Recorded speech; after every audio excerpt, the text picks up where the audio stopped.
We had a chance to talk to Dr. Russell Blaylock, MD, a retired neurosurgeon and author. His trailblazing research has tirelessly documented the fact that there is an epidemic of neurological disorders in the Western world, directly tied to toxins in our environment, and the story behind the story concerning the larger global eugenics program behind population reduction. I'm Dr. Russell Blaylock. I'm a board-certified neurosurgeon. I've retired from active practice. Now I do primarily theoretical research in neurosciences and spend most of my time writing research articles, review articles on neuroscience projects at the present time. What I found interesting in all of this when I first started looking at it, looking at the funding by the Rockefeller Foundation and many of the other foundations like Ford Foundation, the Carnegie Foundation, and looking back into the history of it, and I came accidentally upon a book by Dr. Lily Kay. She was doing a research project looking at the origins of molecular biology in the United States. And that was primarily my interest, was just reviewing the history of molecular biology. But to my surprise, much of the book describes the, what was called the Science of Man project by the Rockefeller Foundation. And primarily, and this is in the period about 1910, primarily what he was interested in, and his foundation board, was doing social engineering. They were concerned that society was made of a lot of people they considered undesirables. Their definition of undesirables was people that had lower IQ, people that had physical defects, people who had diseases, people who did not behave in a way that these group of elitists thought people should behave in a society. So their idea was to use eugenics, which was the primary science at the time, to redevelop man, to create a new type of person. And they coined the term social engineering. Now, of course, at that time, we didn't have DNA as a concept. So they were using rather crude genetics to bring this about in the very beginning. So what she shows is the Rockefeller Foundation was really putting a lot of money in this. And in order to do that, he thought, what I'll do is I will fund major universities, and he picked Caltech as one of those universities, and then some in the East like Harvard and Johns Hopkins and Columbia, University of Chicago as the primary centers where this type of study would be carried out and how to re-engineer human beings to be in the form that they thought humans should be. And gradually, as science began to become more sophisticated and eugenics began to get a really bad name as the period of Adolf Hitler occurred, and you realize that the Rockefeller eugenicists, before Hitler became well-known in power, they were traveling to Germany and exchanging information on these eugenic programs.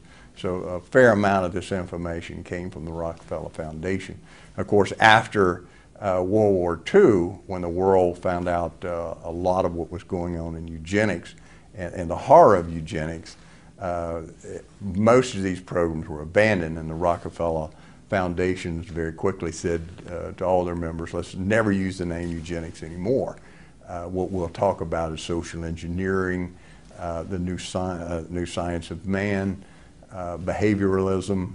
So they had these key words that meant basically the same type idea, that is redesigning man and man's behavior and controlling it through elitist ideas, but we would do it through new science. And we would establish major institutions in the United States that would control medical education through his General Education Board, which was a very powerful foundation regulation of education in America. And so he would appoint professors that would be directors of these programs. He groomed people who believed, like he did, that in fact man should be redesigned. We need this science of man to re-engineer human beings. but do it in a more scientific way than this crude eugenics program that he began with. And what that necessitated was using what was called molecular biology. Well, with the discovery of DNA, this became more sophisticated in that you could manipulate certain genes and change how the brain functioned. And of course, then they got into the neuroscience field itself and began to look at, well, how does the brain work? How can we change behavior by altering brain function? And this has led up to the present day when we have things like the Decade of the Brain, where there's an intense study of the behavioral functions of the brain and how it works. But if you look through her book where she talks about the actual funding, their actual ideas, it's the same theme that started back in 1910.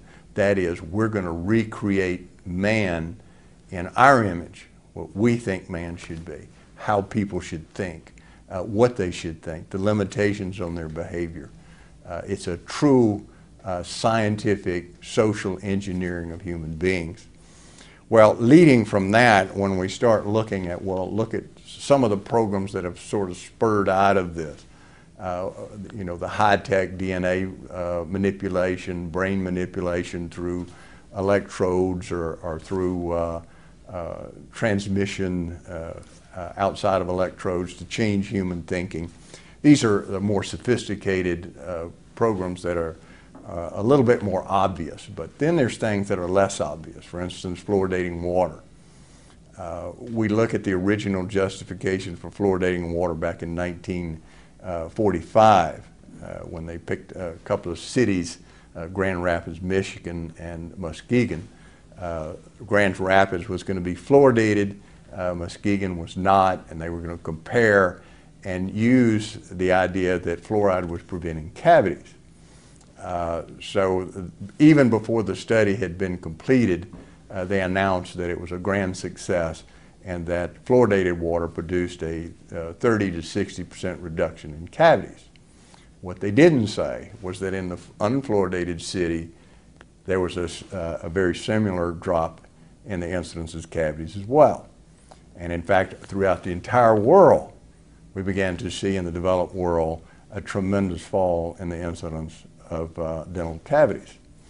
That had nothing to do with fluoride. What it had to do with was increased intake of calcium, mainly through cheese consumption, and better diets, better oral hygiene. And a number of studies proved that, one of which was conducted by the U.S. Public Health Service. It was one of the largest American studies at the time. They looked at 39,000 school children in which they looked at the effect of fluoridation versus non-fluoridation, and they found it had no beneficial effect at all.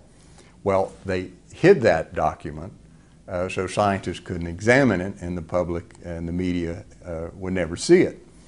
Well, Dr. Yamanianis, who is a chemist, filed a Freedom of Information lawsuit, had it released, and then he saw why they wanted to hide it, and that's because it clearly demonstrated fluoride did not reduce cavities.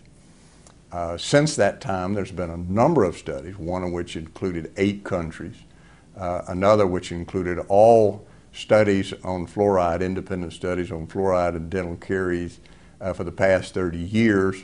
Another study that included 400,000 children in India. All of these studies showed the same thing. Adding fluoride to water did not reduce cavities at all. And in fact, several of the studies it showed it increased cavities. And it did so because it weakened the dental layer of the tooth and made it more prone to become cavities. So now that we've established, and it's admitted by the National Science Foundation study, which was recently completed, that fluoridating water does not reduce cavities. There's no modern evidence whatsoever that fluoridating water reduces cavities at all. So you have to ask the question, well, why are you still fluoridating water? Now, European countries have caught on very quickly. None of them fluoridate their water. Britain fluoridates about 60% of its water, and it forced fluoridation on Ireland. But the mainland European countries do not fluoridate water, do not allow it. But the United States, we still have the federal government and in collusion with the American Dental Association going to various cities, even small cities, using their pressure, their money, taxpayer money, to try to force local city councils to fluoridate the water. In the state of California, in fact, they've ordered the fluoridation of all waters in every city and village over 10,000 inhabitants, whether they vote to not fluoridate their water or not. So you have to ask the question, well, now that scientifically we've proven that fluoridating water has no effect on reducing cavities, why is the federal government spending so much money and effort to force fluoridation of the rest of the water supply, and even insisting that bottled water be fluoridated, that no one would have access to unfluoridated water except the elite? Well, if we look at the scientific studies on what is the effect of fluoridation, well, we know fluoridating water through a number of studies, some of which were ordered by the federal government itself in the earlier days, increases cancer risk. Burke and Yamin, two scientists, did one of the largest cancer studies in relationship to fluoridating water supply. They looked at all cities, 10 cities in the eastern part of the United States. And they showed that in fluoridated cities, as compared to unfluoridated, there was a 10% increase in cancer. This was a criticized study, so they repeated it, and they did all cities east of the Mississippi, above 10,000 population, comparing fluoridated and unfluoridated. Now, what they did, they compared the cancer statistics before fluoridation and then 13 to 17 years after fluoridation. Again, they found there was a 10% increase cancer death incidence in the cities that had been fluoridated. Now, when you say cancer death incidence, that means people who died of cancer. You can appreciate there's going to be a lot more people who develop cancer who didn't die. So the actual cancer incidence is much higher. This study was so impressive to some members of Congress, they ordered a study of this link to cancer through the Battelle Research Institute. These studies showed that, number one, it produced a number of types of cancer, one which was a very rare liver cancer, and it significantly increased the growth of cancer in people who already had cancers. Well, despite these studies, they're still fluoridating water. They found out it increased fractures, not only in the elderly, but in younger women. And it increased hip fractures in older men to a greater extent than the women. Well, a hip fracture in someone over 65 has a high mortality rate. So it's a good way, if you wanted to increase the mortality of the elderly and get them out of the way, which is in discussion today. We know that it has profound effects on the brain. One of the most impressive was done by Dr. Phyllis Mullenix, who was a highly regarded neurotoxicologist, someone who studies the toxicity of different elements on the brain. Well, she was drafted into doing this when she worked for the Forsyth Dental Research Institute. And she had never worked with fluoride, didn't know a lot about it. Now, I know this firsthand because I've interviewed her and talked with her, and I know her. And she said when she first was going to do the research project to see if fluoridating water had any effect on the brain's function, she thought it would be negative. She didn't think fluoride would have any adverse effects on the brain. She did one of the largest studies that's been done in animals to see the effect of fluoridating water on their brain function. And she used a very innovative modern technique. And in this technique, she used computers to see the behavior of the animal so that it was totally objective. There was no subjective influence by the researcher themselves. That had never been done before, and all this was high-tech equipment. She completed her study, and to her surprise, the fluoride produced two main effects. If you fed the fluoride to a pregnant animal, the offspring then became hyperactive.